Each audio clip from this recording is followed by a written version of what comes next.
This is InFocus News. Hello, I'm David Gibbons. And I'm Tanya Chan. Thanks for joining us.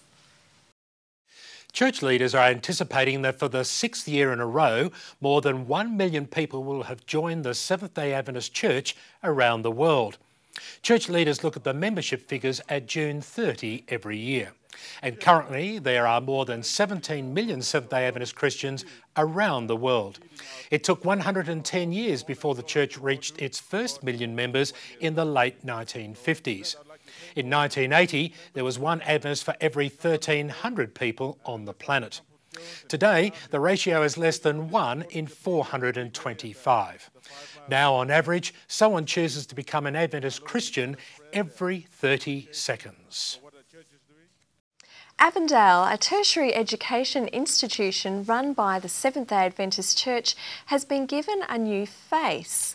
Dr. Philip Brown, Vice President of Learning and Teaching at Avondale, has been made a Fellow of the Australian College of Educators, FACE. The fellowship is one of the highest honours that the Australian College of Educators bestows. Dr. Brown has co-authored books on education, been a project consultant and a teacher. Currently, 39 Avondale staff are Fellows of the Australian College of Education. An Adventist school in New South Wales plans to use money from the federal government's latest grants program to revolutionise their educational program. Kempsey Adventist School Principal Rohan Deanshaw says the school received $850,000 in funding. The financial support will see the construction of a performing arts centre, lecture theatre, separate arts, fabrics and graphics studios and numerous purpose-built classrooms. Kempsey Adventist School currently caters for students from kindergarten to year 11. But the facility expansions will allow the addition of a preschool and year 12 to a school which is popular in the community. An Adventist woman is giving away $5,000 after winning it in a competition. Jane Walker, a member of the Logan Reserve Seventh-day Adventist Church in Queensland, made a promise to God that if she won the competition, she would give the money away. Mrs. Walker put only one entry into the Quest newspaper's competition, but it was enough to win her a prize in the Live Local, Shop Local promotion. All of the money will go to help needy communities in the Solomon Islands, where Mrs. Walker and others from her church support a medical clinic. American Seventh-day Adventists have joined more than 1,000 public health and faith-based groups to applaud a new law aimed at reducing tobacco use. President Barack Obama signed off on the legislation, which will restrict tobacco manufacture and marketing in an effort to keep kids smoke-free in the United States. The bill, which comes 45 years after the US Surgeon General first linked smoking and lung cancer, will impose higher taxes on cigarettes and will also restrict tobacco advertising.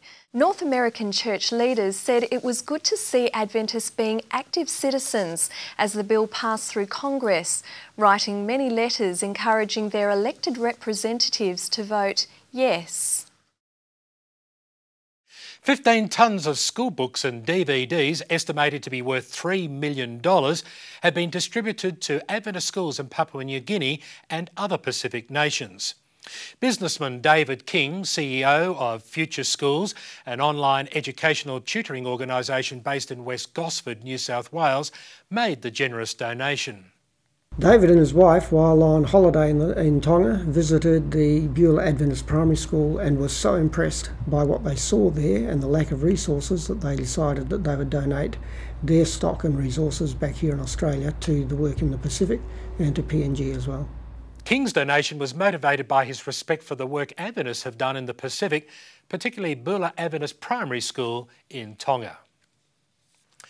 The Norwegian Bible Society, the oldest interchurch organisation in Norway, has elected Pastor Tjerensen, president of the Seventh-day Adventist Church in Norway, as its new chairman.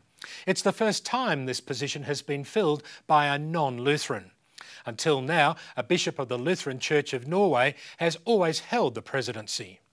The Norwegian Bible Society was established in 1816 and distributes more than 100,000 Bibles every year in Norway.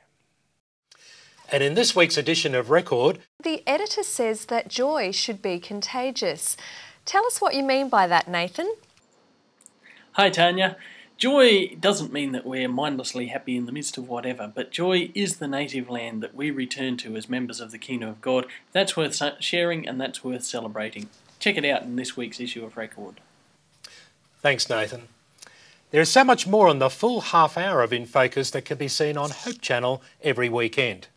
And it's broadcast twice on Friday nights every week now. Yes, and if you don't have the Hope Channel at your place, why not watch the full half hour online? Thanks for watching. I'm David Gibbons. And I'm Tanya Chan. See you again next week.